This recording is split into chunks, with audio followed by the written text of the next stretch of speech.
a job, a paycheck could not keep your habit going. So it was almost, you had to do criminal things, you had to do insane things to get that high. This program actually saved my life. I actually think by now I'd probably be dead if I hadn't came here. This time for me, I ended up in the hospital. I was heart failure, kidney failure. I almost died. I was a heroin addict, crack addict, hopeless alcoholic, and I'd been in jail again for felony charges. I was homeless. I was hopeless, totally and utterly hopeless. You see the person at the end of the interstate holding a sign that says, "Hungry, will work for food." You see the young woman on the street corner turning tricks and make a condemning comment, but don't realize that each of these people are enslaved to something that they would stop doing tomorrow if they could, but they can't. It means to feel that you are a piece of dirt.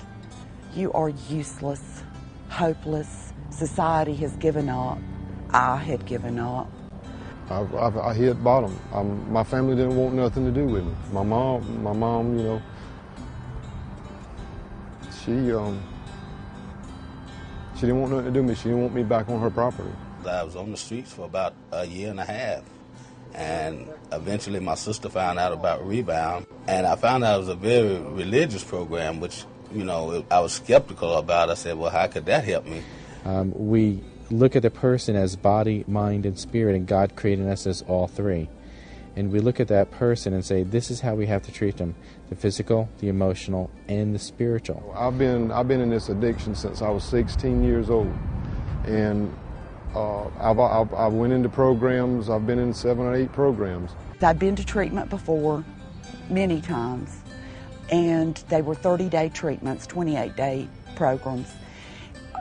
Dove's Nest is entirely different. It's a 97 days minimum. I stayed here 4.5 months.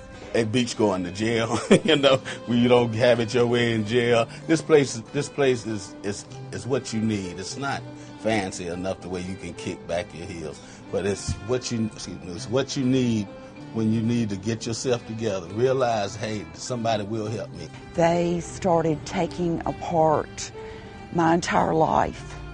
I was molested as a child, sexually molested, and I'd never dealt with that. Other treatment centers don't have time to deal with that. 28 days, you can't do that. These people taught me skills that I did not know. My only survival skills were drinking and drugging and cheating you and manipulating you. They taught me what love was about, and that God was a forgiving God. No matter how far down the scale I went, God still loved me. You begin by telling them that God loves them, and for many of them, they've never heard this story before. What they really think is that God tolerates them. They really believe that God is up in heaven with a scorecard, watching everything wrong that they've ever done. And for many of them, they believe that, you know, God could never, ever love them. And it's talking about that love of God that simply cracks through the walls that they've had to build up to keep the hurt of the world and the pain of the world away from their soul. My alcoholic home I grew up in, they dissected all of that. They tore me to pieces, and I hated them. I really hated these women here. And because I was in pain, it was agonizing.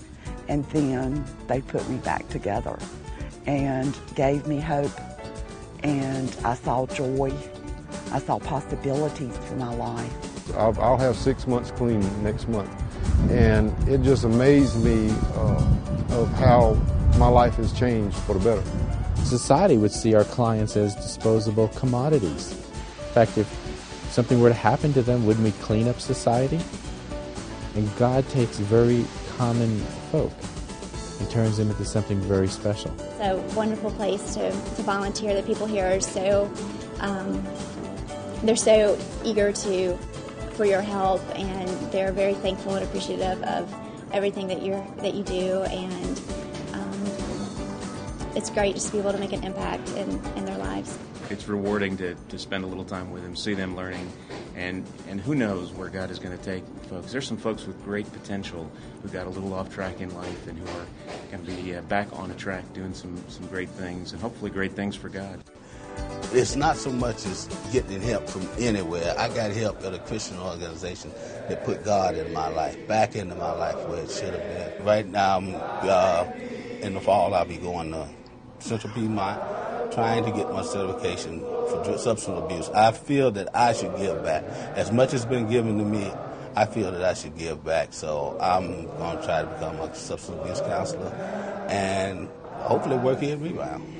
I had many breakdowns when church groups would come here with food to fix us dinner and to pray with us, to tell us about scriptures and to have Bible studies and bring us hair brushes and candy, and I would just be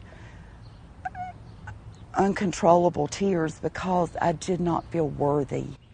This home means so much to me. I come back still every week to talk to the girls because I want them to know that there's hope.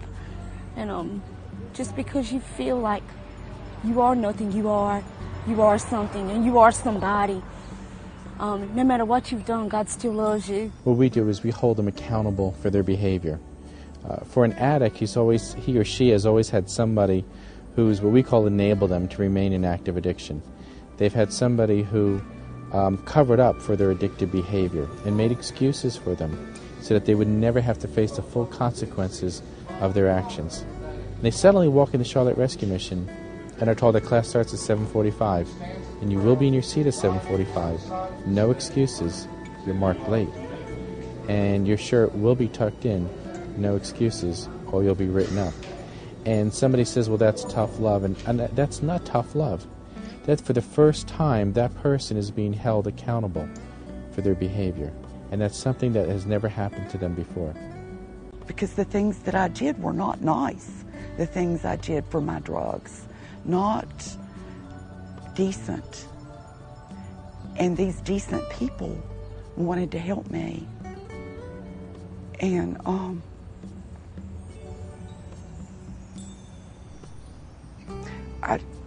I didn't feel worthy, and I felt ashamed to look at those people. But they weren't ashamed to be with me.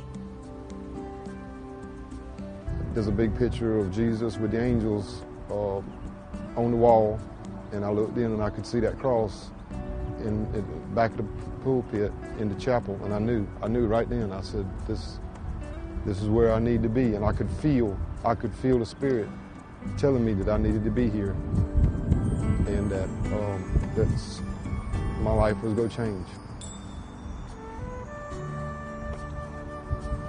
They held my hand, and they prayed with me, and they prayed for me, and they made me lift my head up again. They really did. In the shadow of Bank of America Stadium is an organization that does more than feed the homeless, although it does up to 600 meals a day in the winter months. There's an organization that does more than shelter the homeless, although 144 men and women call Charlotte Rescue Mission home for the night. There's an organization that does more than clothe the homeless. That's so often what we think of what a rescue mission does. But in the shadow of that stadium is an organization that is changing lives from the inside out. When we've been there,